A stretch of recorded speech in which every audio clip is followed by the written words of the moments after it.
dispuesto a este verdadero regalo de amor.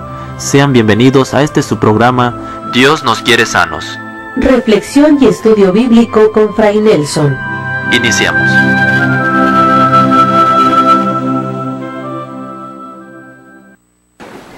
En el nombre del Padre, y del Hijo, y del Espíritu Santo. Amén. Dios te salve María, llena eres de gracia, el Señor es contigo. Bendita tú eres entre todas las mujeres, bendito es el fruto de tu vientre, Jesús. Santa María, Madre de Dios, ruega por nosotros pecadores, ahora y en la hora de nuestra muerte. Amén. En el nombre del Padre, y del Hijo, y del Espíritu Santo. Amén. La Sagrada Escritura nos dice muchas cosas bellas y ciertas sobre Jesucristo. Una de las que más me impresiona está en el capítulo 6 del Evangelio según San Lucas. Recordemos que Lucas era médico de profesión. Él tenía entonces un interés, podemos decir un amor y también un conocimiento sobre lo que es la situación del enfermo, la persona en necesidad. Quizás por eso él tiene una sensibilidad muy grande con respecto al poder de Cristo para sanar la enfermedad. Y en el capítulo 6 del Evangelio según San Lucas dice que de Cristo salía una fuerza, una energía. Algo salía de Cristo, algo que sanaba a todos. Cristo irradia salud, Cristo irradia esa bondad, esa verdad que no se queda únicamente en Él. Podemos decir que Cristo no solamente es sincero, sino que nos conduce a nuestra verdad. No solamente es bueno, sino que nos arranca de la maldad, y no solamente es sano, sino que nos cura de la enfermedad. En Cristo no solamente existe el bien, sino que es un bien potente. Hay un pasaje en el Evangelio según San Marcos, capítulo 1, que me ha llamado poderosamente la atención desde hace mucho tiempo. Encontramos en San Marcos cómo Jesús está predicando y después de su predicación se le acerca un hombre que está enfermo. Podríamos decir que es el paso de la teoría a la práctica. Jesús es un maestro maravilloso, pero este hombre tiene una necesidad muy grave. Él es un leproso. No es solamente una enfermedad. La lepra en aquella época no era simplemente una enfermedad. Creo que la palabra que tendríamos que utilizar es maldición. Era como una maldición. La persona leprosa era vista como un proscrito, como un maldito. Había la idea de que la lepra se transmitía por contagio inmediato. Hay algo de cierto en esto. No es una enfermedad particularmente contagiosa, pero así se pensaba en aquella época. Y la ley de Moisés establecía reglas sumamente estrictas con respecto a los leprosos. La ley de Moisés decía que el leproso tenía que vivir fuera del campamento, tenía que vivir fuera de la sociedad humana. O sea que tener lepra no era solamente perder la salud, era también perder los amigos, perder el trabajo. Era perder una vida humana, era convertirse poco más que en una fiera. Los leprosos vivían agrupados entre ellos en lugares distantes de la población.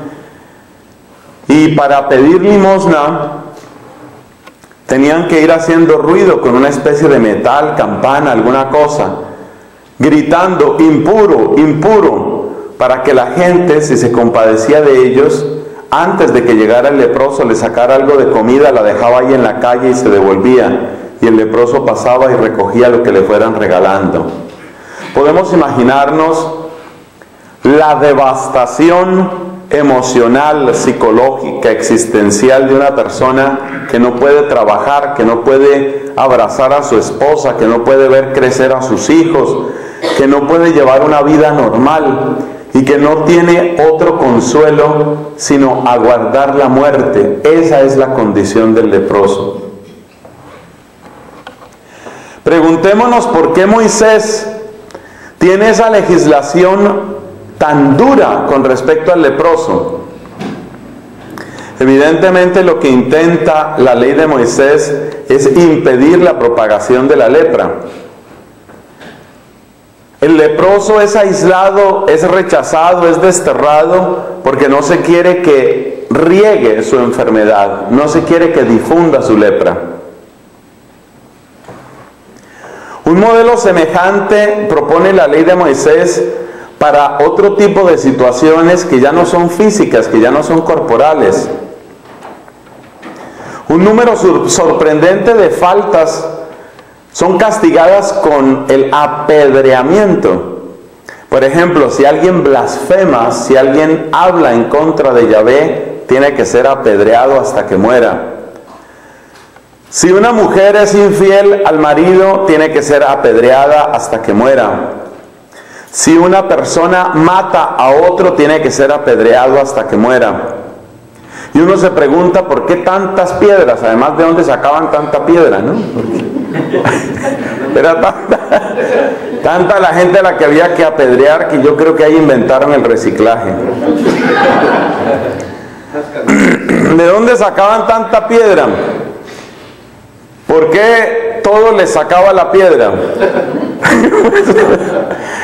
Eso se entiende porque Moisés quiere obrar con el pecado como quiere obrar con la lepra. De lo que se trata es de contener la fuerza del mal. Así como el leproso tiene que ser aislado, según la ley de Moisés, para que no riegue su lepra, así también el pecador tiene que ser condenado, tiene que ser proscrito, para que no riegue su contagio, para que no riegue su pecado. Sabiendo esto, vayamos al capítulo 1 de San Marcos y encontremos una escena conmovedora. Jesús está predicando. Su maravillosa elocuencia deja fascinadas a las multitudes. Ha terminado su predicación y avanza por las afueras de una ciudad, y un leproso le mira a la distancia y le hace esta extraña súplica: si quieres, puedes limpiarme. Es una súplica dramática, porque tener o no tener lepra es la diferencia entre una vida que más se puede llamar muerte prolongada o tener una verdadera existencia humana. Así que esa es la súplica de este hombre: si quieres puedes limpiarme. Lo deja en el corazón de Cristo, lo deja en la decisión de Cristo. Ustedes y yo sabemos el desenlace de ese milagro. Efectivamente, Cristo curó al leproso, pero lo más asombroso es la manera como lo cura. Nos dice el evangelista Marcos: extendió su mano, lo tocó y le dijo: quiero. Y el leproso quedó curado. Que Cristo sane al leproso es una cosa maravillosa, pero quiero destacar aquello de que extendió su mano y lo tocó. Según la ley de Moisés, el leproso no debía tocar al sano, porque la lepra podía pasar del leproso al sano. Pero Jesús lo que hizo es: él que está sano extiende su mano y toca al leproso. No fue el leproso el que tocó a Cristo, fue Cristo el que tocó al leproso. Y observemos cómo la escena viene a ser el reverso de lo que temía la ley de Moisés. En la ley de Moisés lo que se temía era que la lepra se pasara del enfermo al sano, Y lo que sucedió en el caso de San Marcos, capítulo 1, fue que la salud pasó del sano al enfermo. Creo que de niños todos hemos oído el famoso refrán de que una manzana dañada daña las demás manzanas de la caja, o con otras frutas. Ese refrán existe, me imagino yo, que en casi todos los países. Y eso nos decían nuestros padres, advirtiéndonos sobre el peligro de las malas compañías. El que se junta con una persona que está dañada, se daña. O sea que la experiencia de la ley de Moisés no es simplemente la experiencia de Moisés, es la experiencia multicultural, es la experiencia casi universal de que el mal triunfa sobre el bien, y el que se junta con el malo se vuelve malo. Pero Cristo viene a contradecir esa experiencia multisecular y multicultural, y Cristo viene a hacer exactamente lo opuesto. Es decir, Cristo es uno que está sano y que contagia de salud. Nosotros hemos oído que la gente se contagia de ébola, que la gente se contagia de gripa, que la gente se contagia de mal genio, que la gente se contagia de los más diversos vicios. Cuando se junta el bueno con los malos, se vuelve malo. Pero aquí tenemos un caso extraño. El bueno se junta con los malos y los vuelve buenos. Esto es lo que le llama la atención a San Lucas. Es decir, el bien de Cristo no es simplemente el bien de una persona buena, es el bien poderoso que transforma a otros. Podemos decir que es un bien reteñido, podemos decir que es un bien potente, podemos decir que es un bien eficaz, es un bien transformante. Lucas dice con asombro, de él salía una fuerza que los sanaba a todos. Destaquemos ya de entrada, anticipando algo de nuestra última predicación, que este tipo de fuerza no quedó únicamente en Cristo. Hay un canto carismático, yo cito sobre todo cantos carismáticos porque le debo a la renovación carismática mucho de mi vocación y de mi camino, y son los cantos que más conozco. Hay un canto carismático que habla de la sombra de Pedro. Con la sombra de Pedro los enfermos se sanaban. Porque dice el libro de los Hechos de los Apóstoles que Pedro iba caminando y los enfermos salían a la calle, y aquellos sobre los cuales caía la sombra de Pedro se sanaban. Es decir, que de Pedro también salía una fuerza que era capaz de sanar a los enfermos. Y con respecto a Pablo hay una frase parecida en los Hechos de los Apóstoles. Se cuenta que prendas que había utilizado el apóstol Pablo, incluso prendas tan humildes como podía ser una tela, un paño, una servilleta que hubiera utilizado el apóstol Pablo, la gente la cuidaba. Los pobres protestantes no saben qué hacer con ese tipo de pasajes, ¿no? Porque, claro, ese pasaje es sustento teológico para lo que nosotros los católicos tenemos en nuestra veneración a las reliquias. La gente cuidaba, la gente custodiaba, valoraba las prendas que hubieran estado cerca del cuerpo de Pablo. Algo, repito, tan sencillo como un pañuelo. Y el pañuelo que había utilizado Pablo parece que quedaba como impregnado de esa fuerza, porque la gente a través de esa prenda sentía la cercanía del apóstol y se curaba. La verdad es que la idea protestante, no me voy a detener en ese punto, pero la idea protestante que trata de luchar contra las reliquias y trata de luchar contra los santos no tiene ningún futuro, porque toda la Biblia la contradice. Incluso en el Antiguo Testamento está la historia del profeta Eliseo. La tumba del profeta Eliseo hizo milagros. Una vez un muerto lo pusieron sobre la tumba de Eliseo y se levantó, nos cuenta el Antiguo Testamento. O sea que las cosas evidentemente no por sí mismas, sino en la medida en que muestran la conexión con este tipo de personas santas, como que quedan llenas de esa fuerza. Pasó con la sombra de Pedro, pasó con los pañuelos que había utilizado Pablo, pasó con la tumba del profeta Eliseo. Esa fuerza, esa especie de energía, eso que sale, ¿cómo describirlo? ¿Qué es eso? Por ahora lo debemos llamar, es un bien, pero es un bien potente.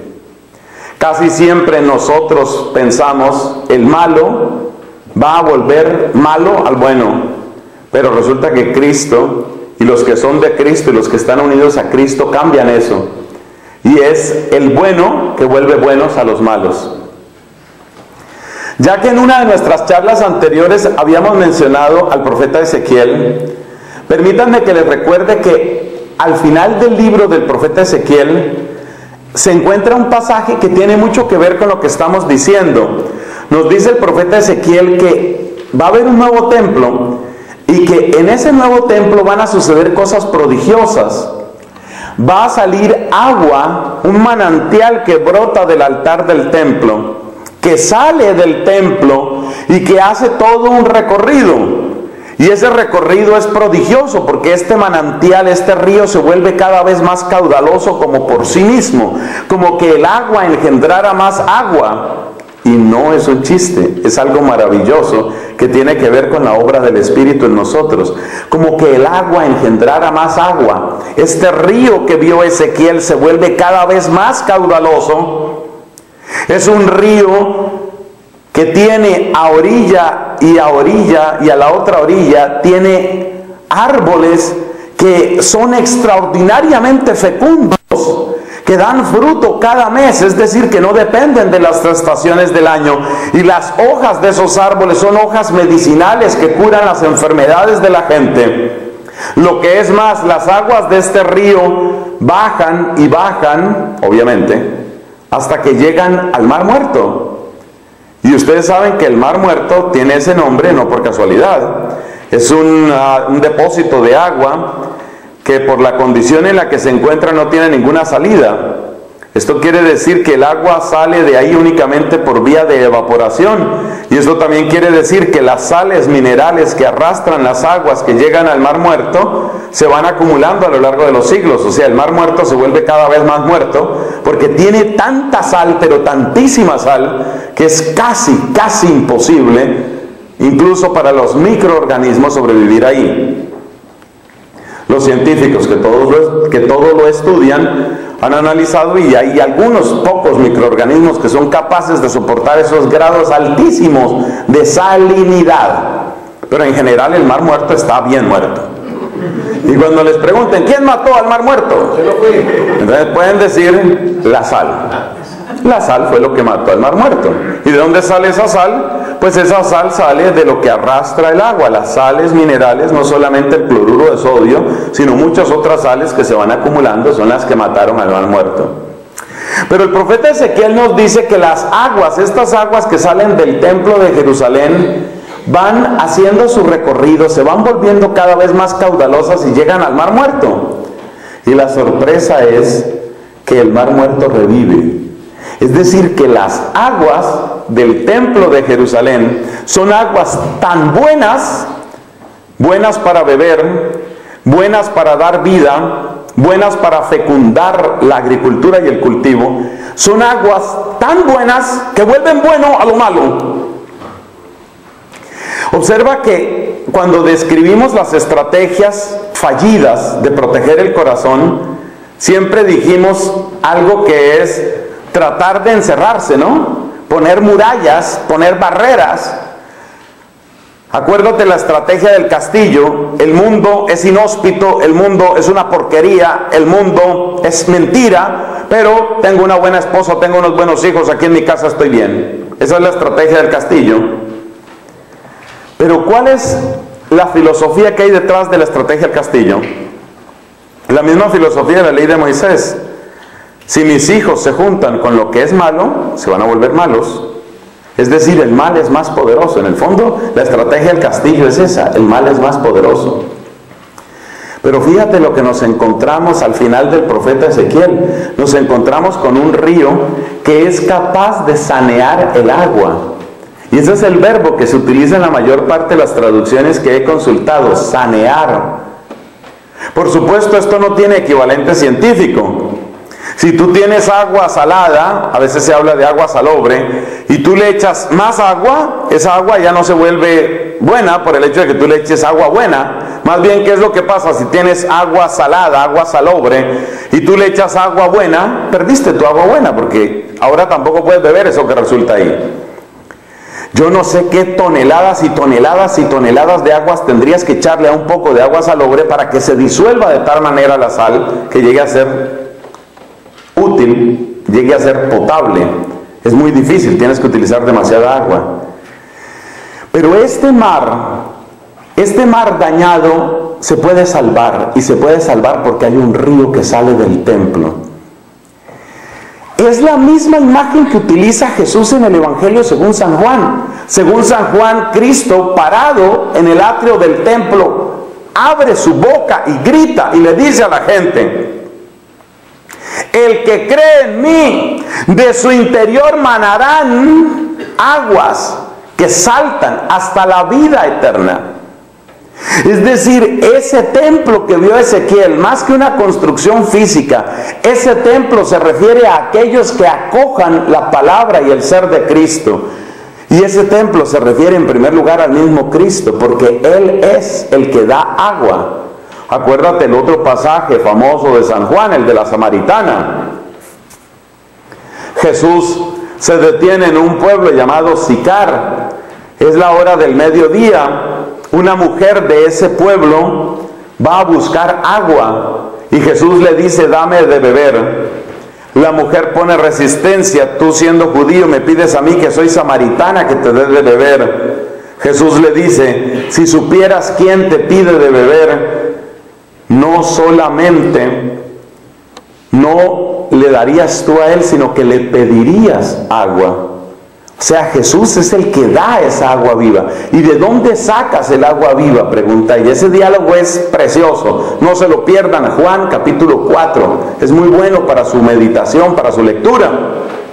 O sea que Cristo es el templo del que brota. Cristo es el templo que vio Ezequiel. El templo que vio Ezequiel no es una construcción de ladrillo, ni de piedra, ni de madera. El templo de Ezequiel es Cristo, y de él brota esa agua. ¿Te acuerdas que en el capítulo 21 de San Juan dice el discípulo amado que el soldado atravesó el costado de Cristo y de su costado salió sangre, que indica el precio del sacrificio en el templo, y salió agua, que indica el manantial que había contemplado Ezequiel? Salió sangre y agua. El Señor de la Misericordia, la imagen del Señor de la Misericordia lo representa con dos rayos. Quizás la mayoría de los que estamos aquí estamos familiarizados con la imagen del Señor de la Misericordia. Aparece Cristo bendiciendo y de su pecho sale un rayo blanco o dorado y otro rayo rojo.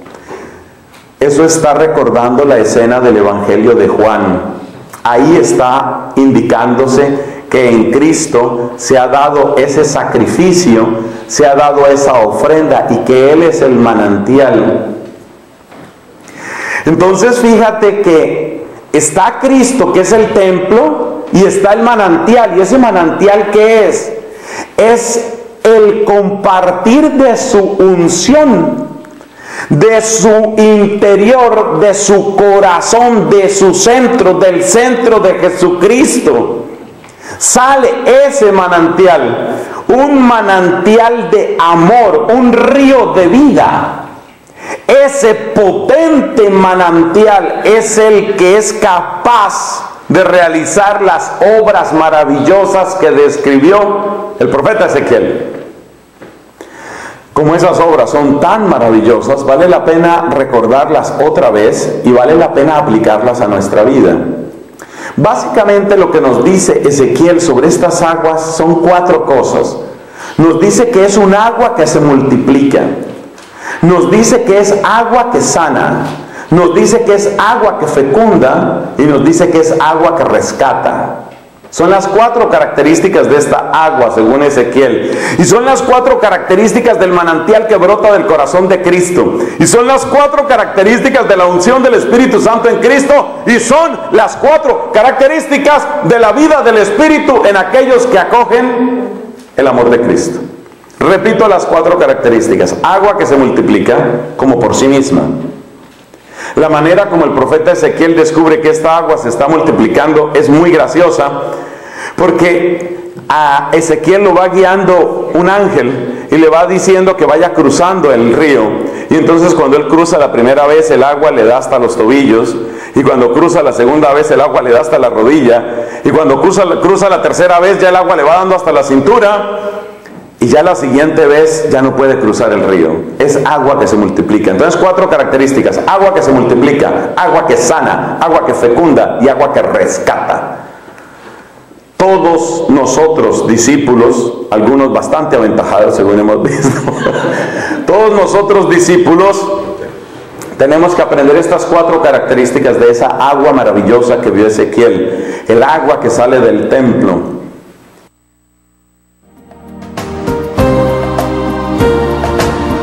El Espíritu del Señor renueva la faz de la tierra, dándonos nueva vida a nosotros también.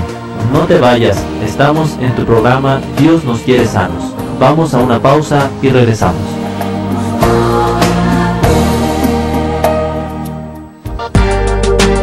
¿Dispuestos estamos a recibir la sanación que viene del Señor? Gracias por quedarte con nosotros. Continuamos. Qué gran hombre es Ezequiel. Uno se pone a mirar lo que eran estos profetas y uno dice, realmente era gente que había recibido el Espíritu Santo. ¿Te acuerdas que en el credo decimos el Espíritu Santo que habló por los profetas? Y que es uno con el Padre y el Hijo. Habló por los profetas, es así. Realmente lo que sucedió con los profetas es una cosa absolutamente maravillosa. Bueno, hablemos de esas 4 características. ¿Qué quiere decir agua que se multiplica? Esto tiene que ver con 2 enseñanzas que nos da Cristo en los evangelios. Primera, Cristo dice, al que tiene se le dará, y al que no tiene se le quitará hasta lo que cree que tiene. ¿Eso qué quiere decir? Eso quiere decir que la persona que da amor encuentra más amor, y la persona que retiene el amor se queda finalmente sin amor. Bueno, es también una ley de la economía, tristemente. Por ejemplo, los bancos solo le prestan dinero al que tiene. Si yo llego donde el banco y digo, señor banco, no tengo nada de plata, ¿me presta? El banco dice, así no es. No has entendido cómo funciona esto. Primero ve y consigues plata y entonces te prestamos plata. Es un poco extraño la economía. Pero entonces, la frase de Cristo nosotros debemos entenderla de esa manera. El que tiene amor y da amor, encuentra más amor. El que tiene amor y no da amor, el que esconde su talento, el que esconde su amor, al final pierde hasta el amor que creía que tenía. Lo mismo vale para otras cosas. La persona que se empeña en el crecimiento de la virtud, encuentra con alegría que unas virtudes apoyan a otras, de manera que se multiplican unas con otras. Por ejemplo, la virtud de la humildad y la virtud de la pureza y la virtud de la modestia y la virtud de la sinceridad y la virtud de la amabilidad, todas esas virtudes se van apoyando unas a otras. De manera que el que tiene, tendrá más. Esta agua se multiplica en ese sentido, pero hay otro sentido que todavía es más importante. Y es lo que sugiere, es aquello que sugiere nuestro Señor Jesucristo cuando dice que del corazón va a salir un manantial. Cuando Cristo dice que de nosotros va a salir un manantial, lo que está diciendo es, no vas a depender de la respuesta exterior. Es decir, no vas a ser bueno porque te traten bien, no vas a ser amable porque hayan sido amables contigo, no vas a ser generoso porque encuentres generosidad, sino que tú vas a llevar tu manantial, vas a llevar tu motor adentro. Esto es muy importante y es un tema que hemos tratado varias veces en otros retiros y predicaciones. Sirva aquí como propaganda. Si ustedes entran a un buscador, pueden utilizar un teléfono de cualquier marca, cualquier smartphone, no tiene que ser una marca particular. Si ustedes entran en su computador y ponen mi dirección en el buscador, no en la barra de direcciones, sino en el buscador, fraynelson.com, luego ponen un espacio y luego entre comillas, lógica de la transacción. Entre comillas, la expresión lógica de la transacción y luego frainelson.com, esas dos cosas juntas en un buscador de internet, ustedes van a encontrar varias predicaciones que he tenido sobre este tema. Cariñosamente los remito a esas enseñanzas. Aquí resumimos lo básico de esa enseñanza. Lógica de la transacción es lo que uno tiene cuando uno dice: si a mí me tratan bien, yo trato bien; si a mí me tratan mal, ya se verán conmigo. Espera y verá, ya me verán. El que es buena persona conmigo, yo voy a ser buena persona con él. El que es mala persona conmigo, yo voy a ser mala persona con él. Al que me ayuda, yo lo voy a ayudar. Al que no me ayuda, yo lo ayudo a hundir. Esa es la lógica de la transacción. Eso se llama lógica de la transacción. Es básicamente lo mismo que dice la ley del talión. Es básicamente lo mismo que el mundo está acostumbrado a hacer. Yo trato bien a mis amigos y yo le busco el fracaso a mis enemigos. Esa es la lógica de la transacción. El problema de la lógica de la transacción es: ¿qué haces tú cuando tienes muy poco para ofrecer y necesitas mucho? Pensemos en el caso, por ejemplo, de un enfermo terminal. Necesita cariño, necesita cuidado, necesita atención, necesita medicinas y tiene muy poco para dar, existencialmente hablando, emocionalmente hablando quizás. Pensemos en la persona que está en depresión, pensemos en la persona que está pasando por un fracaso, pensemos en la persona que se siente sola o desesperada. Esa persona tiene muy poco para dar. Si tú aplicas la lógica de la transacción con esa persona, la vas a dejar hundir. La lógica de la transacción es lo que se está imponiendo en el mundo hoy. La lógica de la transacción significa: lo que no produzca, ¿para qué nos va a hacer gastar? Lo dijo descaradamente, brutalmente y asquerosamente uno de los ateos más famosos de nuestro tiempo, el señor Richard Dawkins. Él dijo: ¿para qué las parejas tienen hijos trisómicos o con síndrome de Down, o también llamados malamente mongólicos? A esos niños hay que abortarlos para que no ocupen los recursos del Estado. Esa es la manera de pensar de este señor. Entonces, según él, hay que mandarles a los papás que tienen hijos con deficiencias mentales que maten a esos hijos, ojalá antes de que nazcan, para que no gasten dinero, para que no gasten nuestro dinero. Eso se llama lógica de la transacción. Lo que no es capaz de producir, lo que no genera, lo que no puede tener un intercambio conmigo, no vale para mí. Esa es la lógica de la transacción. Por supuesto, el desenlace de la lógica de la transacción es siempre homicida, siempre implica la derrota, siempre implica el exterminio del débil, incluyendo el niño no nacido, incluyendo el enfermo terminal, incluyendo el deficiente mental, pero después incluyendo también las personas que yo simplemente no quiero. Resulta que en el Reino Unido, esta es una vergüenza de la humanidad lo que les voy a contar. En el Reino Unido, muchas mujeres están abortando porque el bebé tiene un problema gravísimo, es mujer. Y yo quería un niño. Entonces, como yo quería un niño y lo que viene es una mujer, mátenla. Esos son los derechos de la mujer según el aborto. Qué desgracia de la humanidad y qué vergüenza. Entonces, ¿qué pasa? ¿Y cuál es la justificación, entre comillas, la justificación teórica de ese asesinato?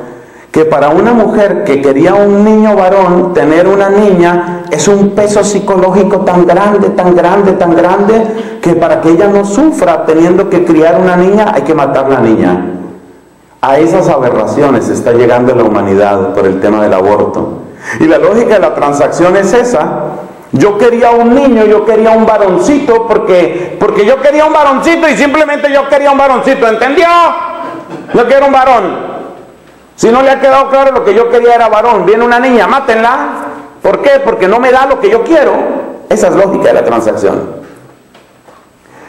Pero en un nivel menos brutal, yo creo que nosotros también aplicamos la lógica de la transacción en otros campos.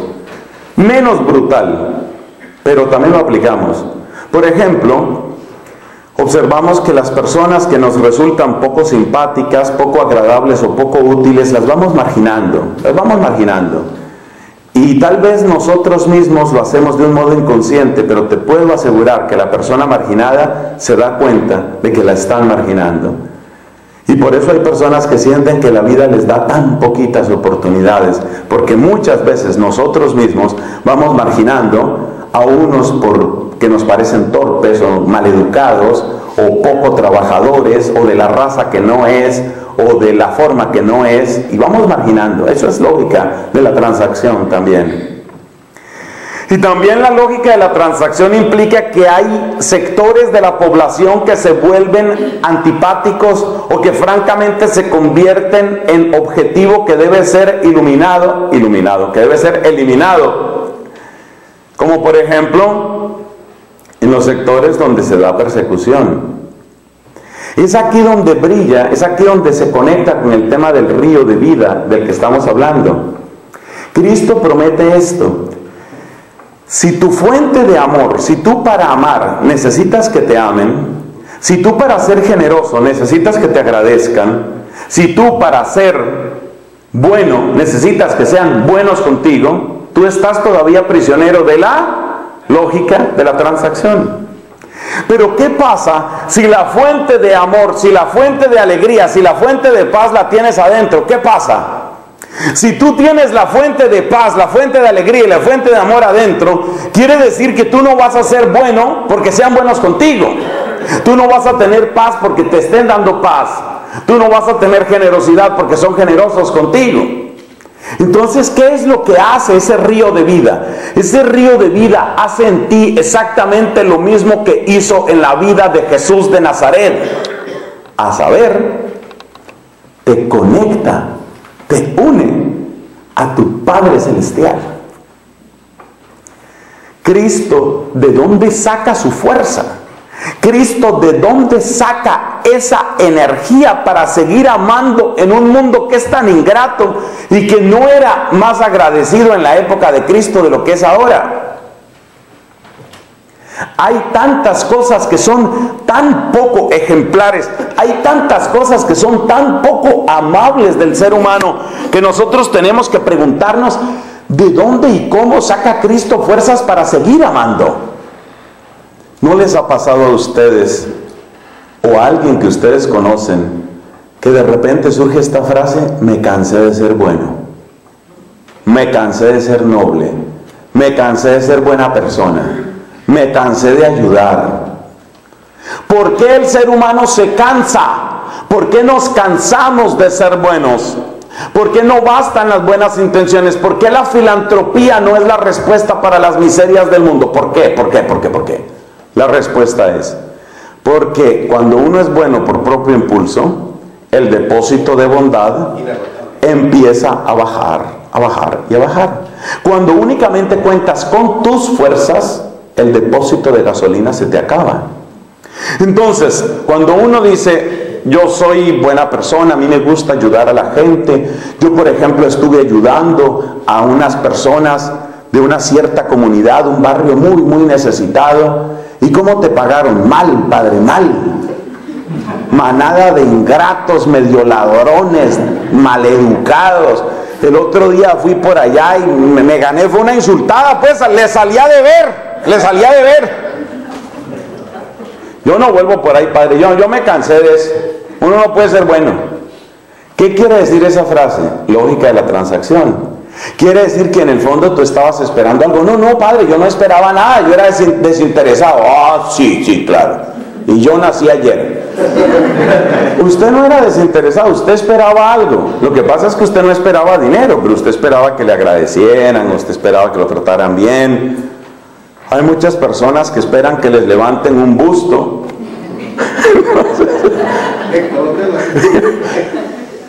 Usted esperaba algo, un reconocimiento, un agradecimiento, un aplauso, por lo menos que lo aprovechen. ¿Cómo se puede ser bueno sin cansarse? Esa es la pregunta. Porque hay gente que es buena por un rato, pero ¿cómo se puede ser bueno sin cansarse? Ser bueno sin cansarse solo es posible cuando el manantial está adentro. Y eso es lo que promete Jesús: les voy a poner manantial adentro. Les voy a dar un manantial adentro. Y el manantial adentro, ¿qué es lo que hace en ti? El manantial de adentro hace en ti exactamente lo mismo que hizo Jesús de Nazaret. Te enlaza, te conecta con el Padre. Marcos capítulo 14, texto definitivo en mi experiencia espiritual. Marcos 14. ¿Qué dice Jesús en Marcos 14?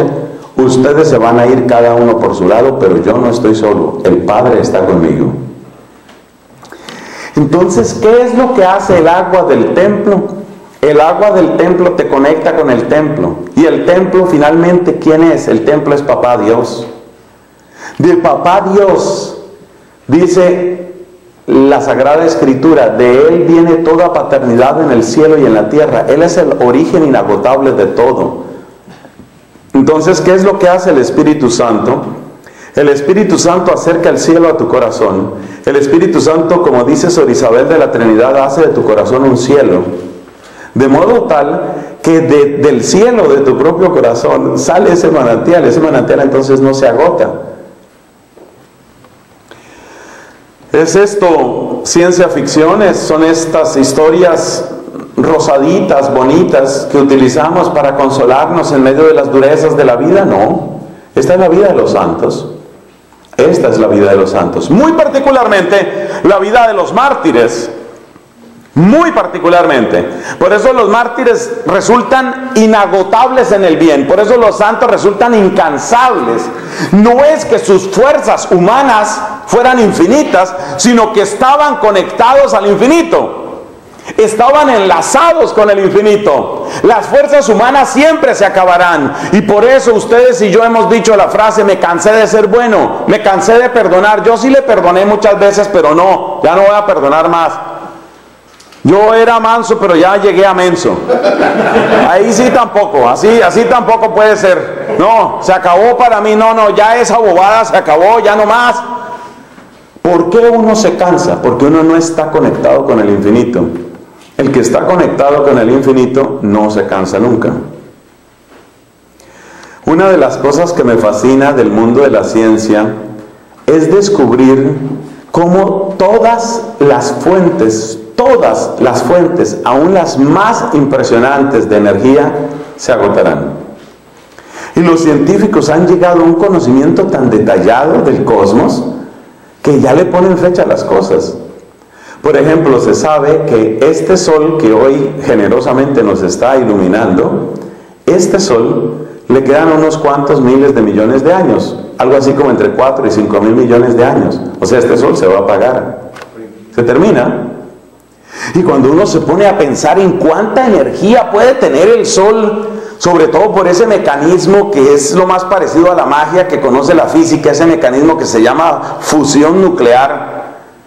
Cuando uno ve lo que es la fusión nuclear y cuando uno ve la energía que sale de la fusión nuclear, uno dice, pues es que ese es el mecanismo más fantástico de producir energía, porque no es otra cosa sino la aplicación de la famosísima ecuación de Einstein. Es pura conversión de materia en energía. Eso es colosal, pero se va a acabar.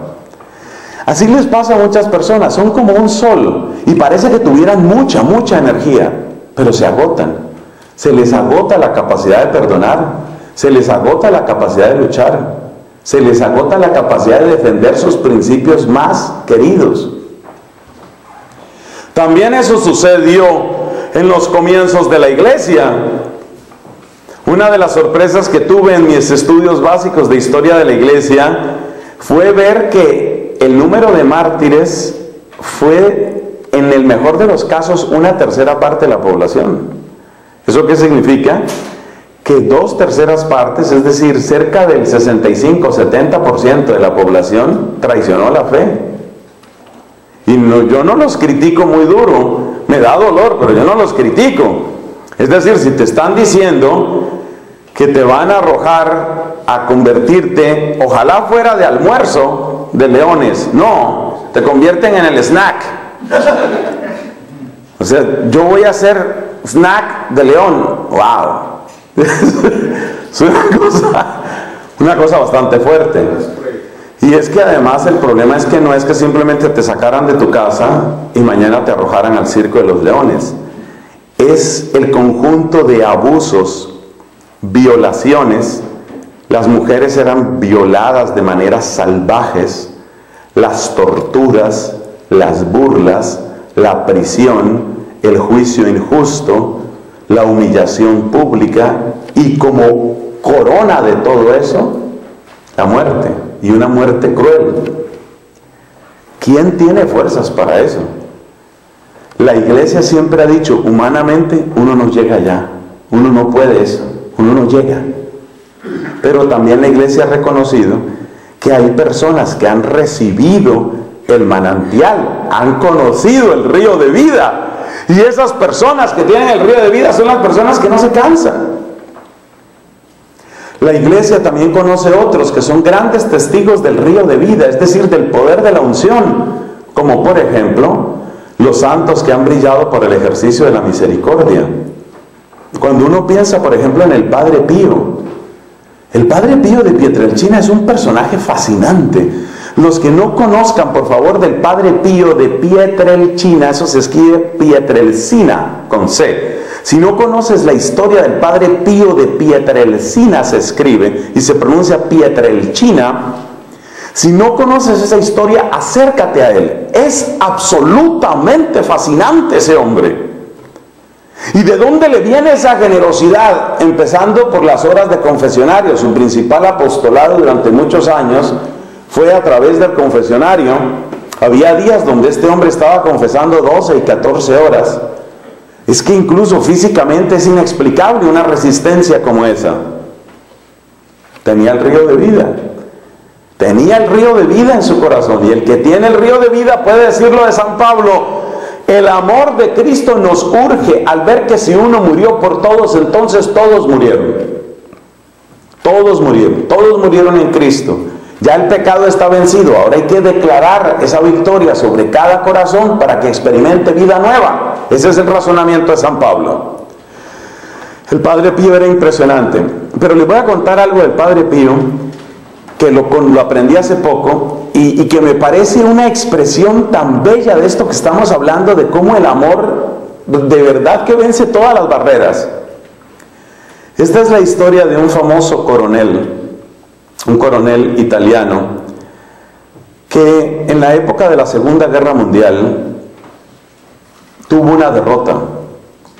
Ustedes saben que la vida de un militar es la guerra, y ustedes saben que el orgullo de un militar está en su victoria, y por consiguiente no hay nada más desastroso, no hay nada más amargo y más humillante para un general que poner en juego sus mejores estrategias y ser derrotado ominosamente.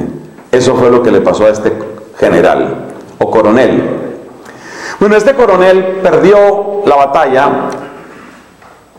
y entró en una depresión profunda. Sintió que su vida entera, sintió que su esfuerzo, sintió que su carrera no tenía ningún significado. Y empezó a rondarle una idea tenebrosa, la idea de matarse.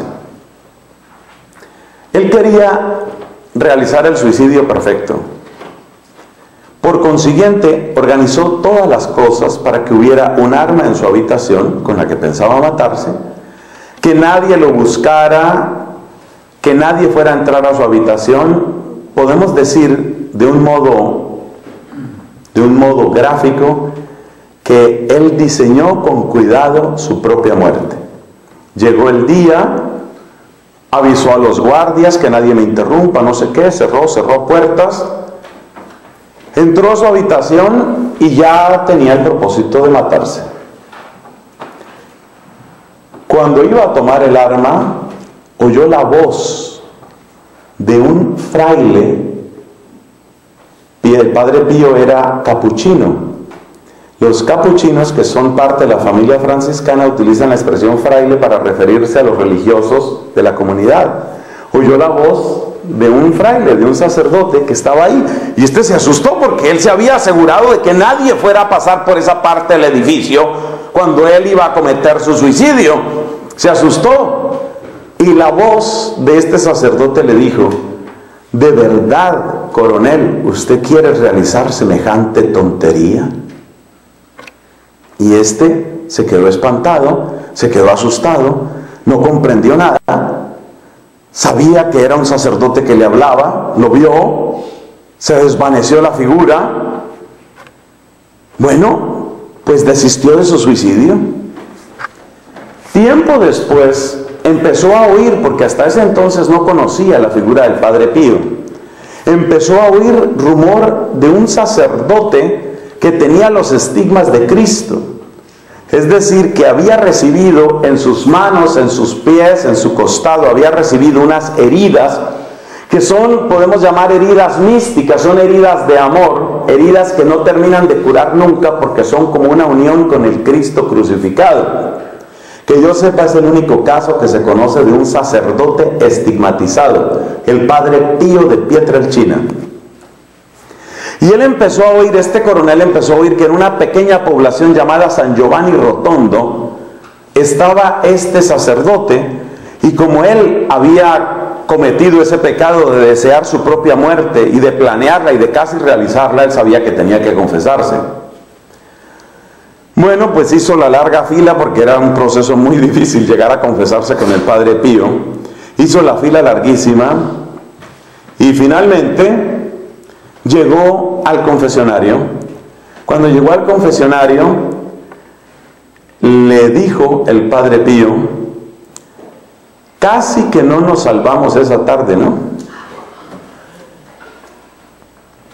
Es un caso certificado de lo que se llama bilocación. Es decir, una persona que estando en un lugar, al mismo tiempo está en otro lugar. Bilocación, doble lugar. San Martín de Porres tiene historias semejantes, o en la biografía de San Martín de Porres se cuentan cosas semejantes, cosas inexplicables. Gracias.